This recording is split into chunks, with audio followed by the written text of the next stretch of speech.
Assalamualaikum warahmatullahi wabarakatuh. Perkenalkan, nama saya Najwa Daryal Magdania dengan NIM 2305120433 dari kelas TIA 23. Jadi pada video ini saya akan melakukan skenario percobaan mengenai wireless dan DHCP server. Yang pertama, saya akan menjelaskan mengenai wireless. Jadi untuk definisinya, wireless adalah jaringan nirkabel yang menggunakan gelombang radio seperti ponsel, televisi, radio, dan wifi laptop. Bahkan komunikasi melalui jaringan wireless sangat mirip dengan komunikasi radio dua arah. Kemudian cara kerja dari jaringan wireless. Yang pertama, adaptor wireless komputer menerjemahkan data menjadi sinyal radio dan mengirimkan atau memancarkan menggunakan antena. Kemudian, router wireless menerima sinyal dan melakukan decode data. Router mengirimkan informasi ke internet koneksi kabel Ethernet dan terhubung ke komputer penerima. Kemudian, komponen yang dibutuhkan untuk mengirim dan menerima data. Yang pertama ada sinyal radio atau radio signal. Yang kedua ada format data atau data format. Yang ketiga ada struktur jaringan atau network structure. Saat akan mengirimkan data, ketiga komponen tersebut akan berfungsi sebagai alat yang merubah data digital menjadi sinyal radio.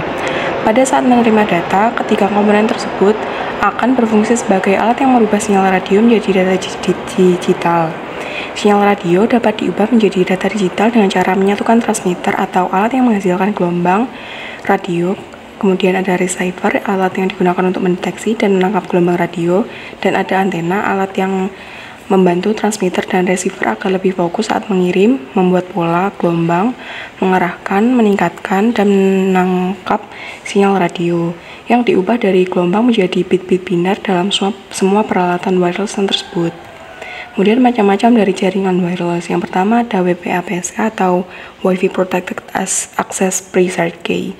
WPA-PSK mengamankan jaringan nirkabel tanpa autentikasi server, sehingga akses point bisa berjalan mandiri. Shared Key ditetapkan secara manual atau dipilih dengan algoritma TKIP atau AES sesuai model access point. Klien cukup memasukkan kode yang sesuai untuk terhubung. Kemudian ada yang kedua ada WEP atau Wired Equivalent Privacy. Shared Key adalah metode pengamanan jaringan nirkabel yang menggunakan autentikasi berbasis WEP. Enkripsi WEP mengharuskan admin memasukkan kunci yang sama pada access point dan klien. Kunci ini harus cocok agar klien dapat terhubung ke access point.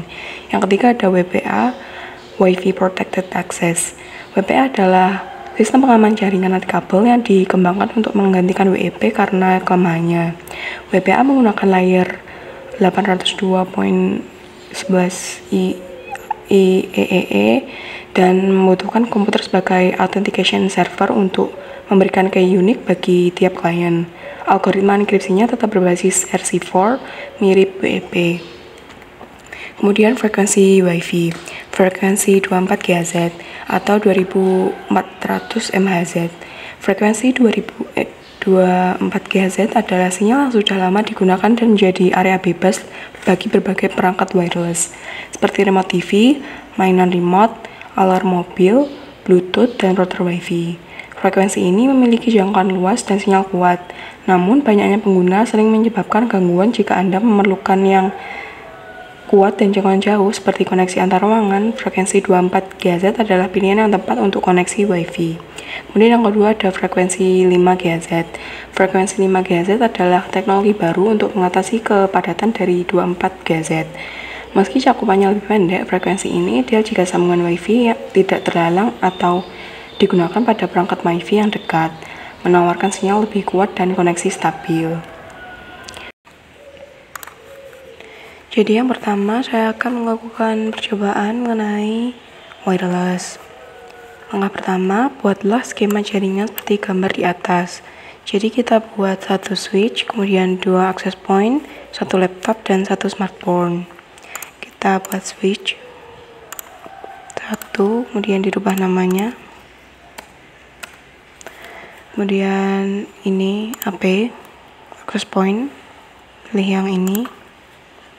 Tambahkan 2 AP, dirubah namanya dulu.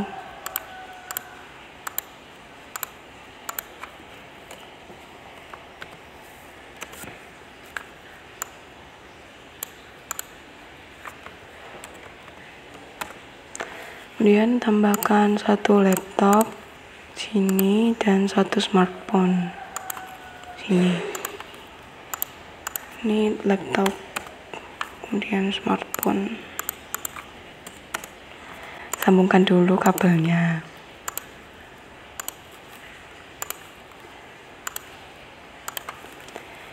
Kemudian langkah kedua, setting AP1 seperti ketentuan yang ada di sini. Pilih yang config, kemudian port 1. Yang default ini dirubah menjadi AP1. Kemudian ininya authentication-nya yang WPA2 PSK. Passwordnya 1-8. Kemudian di gini. Kemudian langkah ketiga, setting AP2 pada port 1 dengan SSD AP2 channel 6 tanpa menggunakan metode keamanan. Pada access point 2, pilih config, kemudian port 1, ini dirubah menjadi AP2, dan ini tidak dilindungi oleh password. Langkah keempat, setting laptop pada wireless 0 dengan SSD AP1, metode autentikasi keamanannya WPA2 PSK, passwordnya 1-8 dan IP address-nya 192.168.1.129. Pada ini kita matikan dulu, nyalakan, pilih config, kemudian wireless, ini dirubah menjadi AP1. Kemudian autentikasinya ini passwordnya 1-8.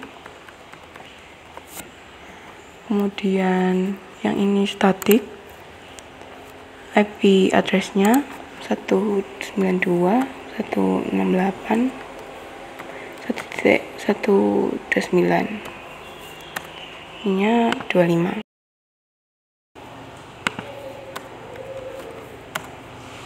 Nah,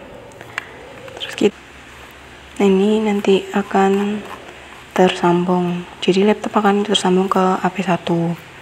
Kemudian langkah yang kelima, setting smartphone pada wireless 0 dengan SSD AP2 dengan tanpa metode autentikasi keamanan, kemudian IP address-nya 192.168.130.25. Smartphone, kemudian yang config wireless, ini ganti AP2, kemudian tanpa keamanan, dan ini static, terus ini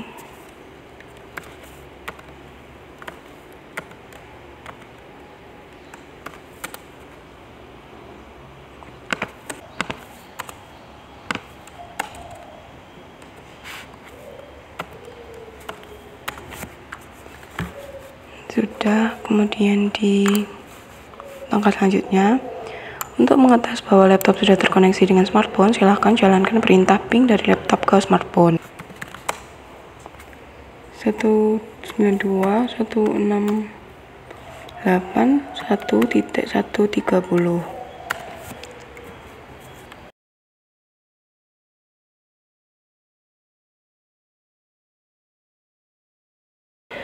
Kemudian ada DHCP atau Dynamic Configuration Protocol.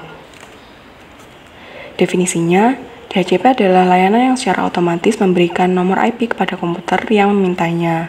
Komputer yang memberikan nomor IP disebut sebagai DHCP server, sedangkan komputer yang meminta nomor IP disebut DHCP client. Kemudian, cara kerja dari DHCP server. DHCP menggunakan 4 tahapan proses untuk memberikan konfigurasi nomor IP. Jika klien memiliki NIC lebih dari 1 dan perlu nomor IP lebih dari 1, maka proses DHCP dijalankan untuk setiap adaptor secara sendiri-sendiri. Yang pertama ada DHCP discover. Klien meminta nomor IP ke server atau broadcast mencari DHCP server. Kemudian yang kedua ada DHCP offer. DHCP server bisa 1 atau lebih server jika memang ada 2 atau lebih DHCP server yang mempunyai nomor IP memberikan penawaran ke klien tersebut. Kemudian yang ketiga ada DHCP request. Klien memilih penawaran DHCP server yang pertama diterima dan kembali melakukan broadcast dengan message menyetujui peminjaman tersebut kepada DHCP server. Yang keempat ada DHCP acknowledgement. DHCP server yang memang memberikan jawaban atas pesan tersebut berupa konfirmasi nomor IP dan informasi lain kepada klien dengan sebuah ACK acknowledgement. Kemudian klien melakukan inisialisasi dengan mengikat atau binding nomor IP tersebut dan klien dapat bekerja pada jaringan tersebut. Sedangkan DHCP server yang lain menarik tawarannya kembali. Kemudian kelebihan dan kekurangan dari DHCP. Yang pertama ada kelebihannya, yaitu memudahkan dalam transfer data kepada PC klien atau PC server. Kemudian DHCP menyediakan alamat-alamat IP secara dinamik dan konfigurasi lain. DHCP ini didesain untuk melayani network yang besar dan konfigurasi TCP/IP yang kompleks. Kemudian yang ketiga ada DHCP memungkinkan suatu klien menggunakan alamat IP yang reusable. Artinya alamat IP tersebut bisa dipakai oleh klien yang lain jika klien tersebut tidak sedang menggunakannya atau off. Kemudian ada DHCP memungkinkan suatu klien menggunakan satu alamat IP untuk jangka waktu tertentu dari server. Yang terakhir ada DHCP akan memberikan satu alamat IP dan parameter-parameter konfigurasi lainnya kepada klien. Kemudian untuk kekurangannya, semua pemberian IP bergantung pada server. Maka dari hal itu, jika server mati, maka semua komputer akan disconnect dan saling tidak terhubung. Kemudian metode konfigurasi DHCP. Yang pertama, konfigurasi dengan range secara random otomatis IP. Pemberian IP address kepada klien secara random dan dapat berubah-ubah namun masih dalam range IP address yang ditentukan. Konfigurasi dengan fixed alamat IP address. Pemberian IP address yang sifatnya tetap value pada klien yang memerlukan data MAC address. Kemudian yang kedua, saya akan melakukan skenario percobaan mengenai DHCP server. Langkah yang pertama, buatlah skema jaringan seperti gambar di atas. Jadi kita tinggal menambahkan servernya saja. Di sini kita tambahkan, kita rubah menjadi DHCP server.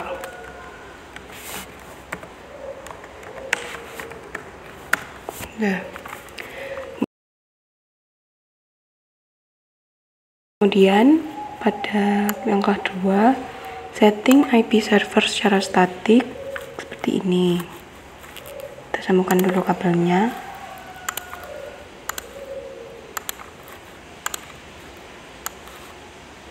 Pilih yang config, kemudian yang versi standar 0, static, ininya di setting.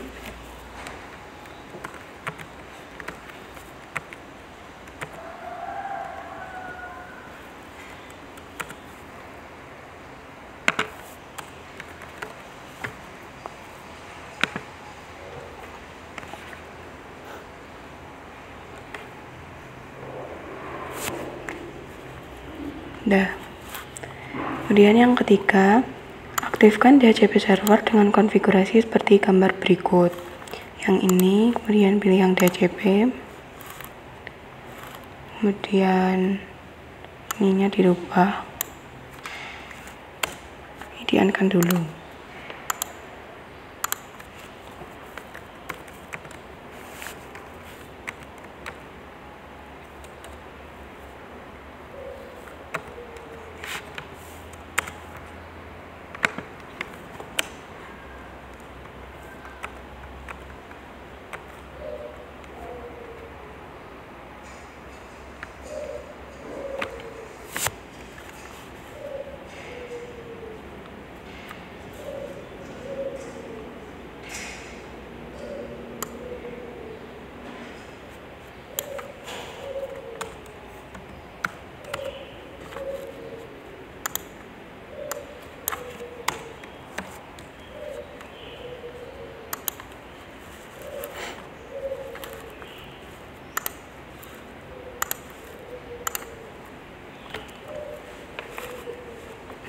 Kemudian langkah yang keempat, aktifkan laptop dengan menggunakan DHCP client dan pastikan sudah mendapatkan IP dari DHCP server. Kita cek laptop, kemudian yang desktop, pada IP configuration, kita DHCP, dan ini sudah berhasil. Kemudian yang smartphone, kita cek yang kelima, langkahnya aktifkan pula smartport dengan menggunakan DHCP client dan pastikan sudah mendapatkan IP dari DHCP server. Kita buka yang smartphone, kemudian yang desktop, pilih yang kemudian pada desktop, kemudian pilih yang IP configuration, kita DHCP, kita tunggu, dan ini artinya sudah berhasil. Sekian dari saya. Wassalamualaikum warahmatullahi wabarakatuh.